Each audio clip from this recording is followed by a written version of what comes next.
있는 선수들도 있고요. 하지만 선수의 영입에 있어서 항상 성공하는 것은 아니라는 거 잘 알고 계실 텐데요.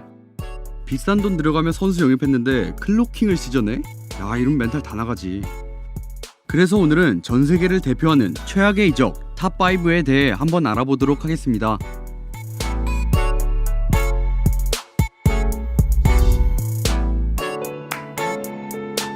첫 번째 선수는 무려 2천억의 이적료를 기록한 쿠발롬, 필리페 쿠티뉴입니다. 현재 바이에른 뮌헨으로 임대를 간 쿠티뉴는 1617 시즌 리버풀의 명실상부한 에이스로서 활약하고 있었는데요. 당시 1617 시즌이 끝난 후 네이마르가 파리로 팀을 옮기게 되면서 바르셀로나는 쿠티뉴를 영입하기로 하죠. 하지만 쿠티뉴는 2017년 1월 리버풀과 재계약을 한 상태였기 때문에 영입이 쉽지만은 않았습니다. 리버풀도 계약기간 5년이나 남은 팀의 에이스를 팔려고 하지 않았죠. 결국 쿠티뉴는 바르셀로나 이적에 실패해 리버풀에서 1718 시즌이 시작됩니다. 1718 시즌 전반기에도 쿠티뉴는 20경기에 출전해 12골과 9개의 도움을 기록하며 리버풀의 에이스라는 것을 보여주었는데요. 그 이후 1718 시즌 겨울 이적 시장, 쿠티뉴의 마음이 이미 리버풀을 떠났다고 하지만 그래도 팀의 핵심 선수가 겨울에 이적한 건 매우 드문 일이었기 때문에 이적을 하더라도 2018년 여름에 이적설이 다시 돌 거란 여론이 지배적이었습니다. 하지만 모두의 예상은 빗나가게 되죠. 사실 여름 이적 시장 때도 쿠티뉴는 이적을 하기 위해 태업을 하는 등 좋지 못한 모습을 보여주었는데요. 그 여름 때의 소동 이후 겨울 이적 시장이 개막하자마자 여름 때와 마찬가지로 태업으로 의심될 수 있는 부상 소동과 태도를 보여주었죠. 그로 인해 리버풀 팬들은 쿠티뉴를 향해 분노를 표출하기도 했는데요. 결국 쿠티뉴는 옵션 포함 1억 4,200만 파운드, 한화로는 약 2,090억의 이적료로 바르셀로나에 입단하게 되죠. 당시 리버풀의 감독이었던 클롭은 쿠티뉴를 설득하기 위해 이런 말을 했었는데요.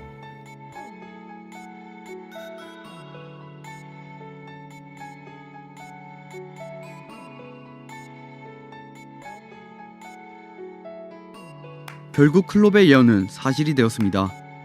쿠티뉴는 이적 초반 22경기 10골 6도움을 기록하는 활약을 선보이며 바르셀로나의 주축으로 거듭나는 것처럼 보였으나 쿠티뉴는 결국 라리가 역사를 통틀어도 손에 꼽힐 먹튀로 전락하게 되죠.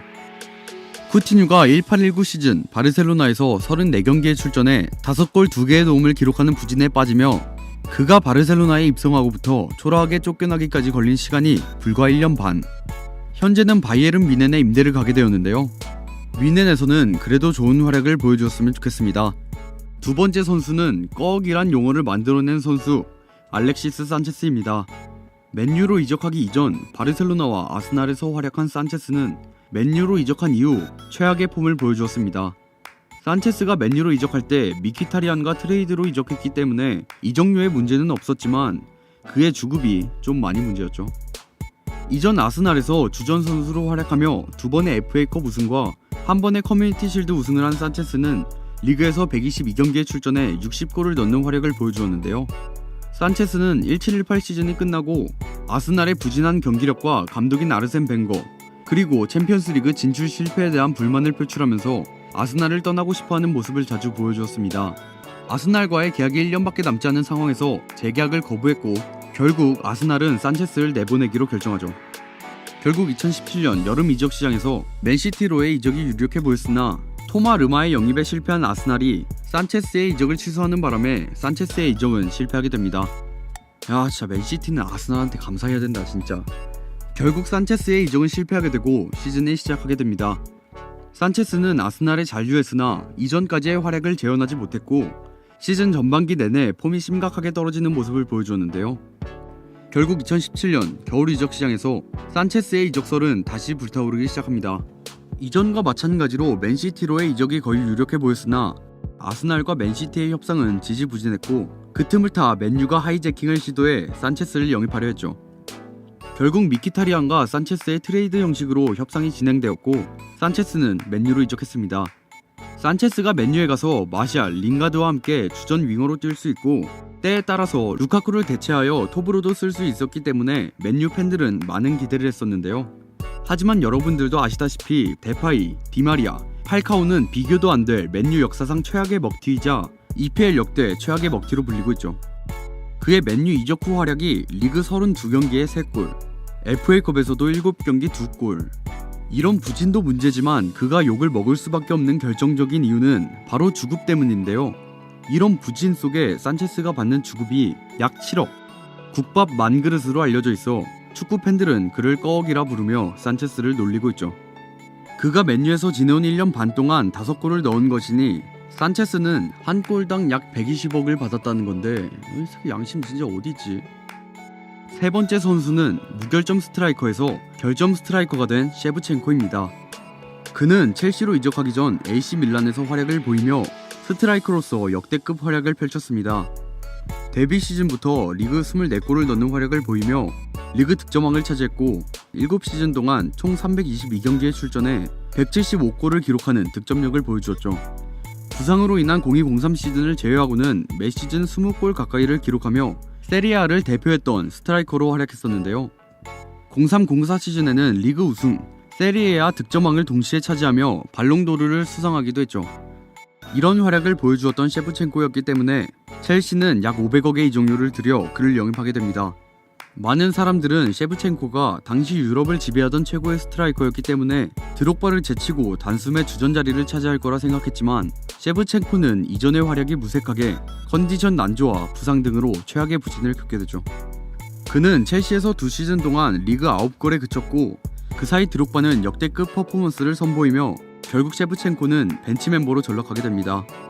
하지만 그에게도 첼시에서의 엄청난 활약이 존재했었는데요. 바로 2007년 칼링컵 결승전 아스날과의 경기였습니다. 경기 중 머리를 맞아 쓰러진 존 테리를 셰프첸코가 응급조치를 취해 목숨을 살리는 데 성공하면서 첼시에서의 최고 업적을 달성하게 되죠. 이 사건으로 셰프첸코는 메딕첸코라고 불리기도 하였습니다. 네 번째 선수는 빨간 유니폼일 때는 엄청난 활약을 보였지만 파란 유니폼을 입자 쓰레기라 불린 선수 페르난도 토레기입니다. 토레스는 첼시로 이적하기 전 리버풀에서 제라드와 함께 제토라인이라 불리며 최고의 공격진을 형성했었는데요. 리버풀 데뷔 시즌인 07-08 시즌 리그에서만 33경기 24골, 시즌 총합 33골을 넣는 활약으로 EPL 외국인 선수 데뷔 시즌 최다골을 경신했습니다. 결국 07-08 시즌의 활약으로 토레스는 발롱도르 3위, 피파 올해의 선수상 3위를 차지했죠. 이후 리버풀에서 142경기 82골을 기록한 토레스는 2010년 겨울 이적 시장에서 첼시로 이적하게 됩니다. 당시 토레스는 이적 시장이 얼마 남지 않는 상황에서 이적을 한 것이었는데요. 토레스의 이적료는 5천만 파운드, 하나로는 약 900억에 육박하는 거액의 이적료였죠. 이 이적료는 당시 EPL 최고 이적료를 경신한 이적료였는데 토레스는 이 이적료에 한참 못 미치는 부진에 빠지게 됩니다. 이전 리버풀에서의 모습이 완전히 사라지게 된 것이었죠. 그의 첼시 시절의 나이가 전성기 나이였음에도 불구하고 부상으로 인해 폼이 떨어지면서 같은 팀 동료인 드록바와 비교가 안 될래야 안 될 수가 없었는데요. 그가 이적해온 1011 시즌 후반기 18경기에 출전해 한 골을 넣는 어마무시한 활약을 하게 됩니다. 야 진짜 대단해. 18경기 한 골 진짜 이 기록은 아무도 못 깨 이거. 이후에도 계속된 부진에 토레스는 11-12 시즌 리그 32경기 6골을 기록하는 부진을 보여주었는데요. 시즌 도중 그는 1600분에 이르는 무득점 기록을 세우기도 했죠. 그래도 11-12 시즌에는 챔피언스 리그 4강 바르셀로나와의 2차전에서 쐐기골을 넣으며 900억 일시불 골을 넣기도 했죠. 근데 솔직히 이거 쐐기골이라도 해도 이거 뭐 없어도 올라가긴 했는데. 마지막 선수는 토레스의 빈자리를 메우려 들어왔지만 진짜 자리만 채웠던 선수 앤디 캐롤입니다. 겨울 이적 시장이 마감하기 얼마 전 첼시로 가버린 토레스의 공백을 채우기 위해 리버풀에 눈에 띈 선수가 바로 앤디 캐롤이었는데요. 당시 앤디 캐롤은 0910 시즌 2부로 강등된 뉴캐슬에서 주전 스트라이커로 활약하며 총 19골을 기록하는 퍼포먼스를 보여줬죠. 결국 그는 팀 내 최다 득점자로서 뉴캐슬의 1년 만에 프리미어리그 승격에 지대한 역할을 하게 됩니다. 뉴캐슬이 프리미어리그로 승격하면서 앤디 캐롤이 프리미어리그에 적응할 수 있을까에 대한 우려가 많았지만 그는 리그 전반기에만 11골 7도움을 기록하며 프리미어리그 전반기 베스트로 뽑힐 정도의 위력을 보여주었죠. 이런 활약으로 겨울 이적 시장에서 앤디 캐롤은 리버풀로 이적하게 됩니다. 그는 리버풀로 이적하기 2달 전 뉴캐슬과 재계약을 했었기 때문에 리버풀은 큰 금액의 이적료를 지급할 수밖에 없었는데요.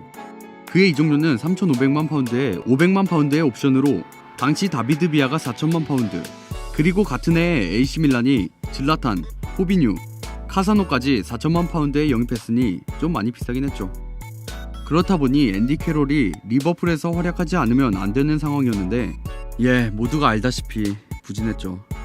그는 리버풀에서의 2시즌 동안 42경기에서 단 6골을 기록하는 부진을 보였고 토레스의 공백을 더욱 크게 만든 선수였습니다.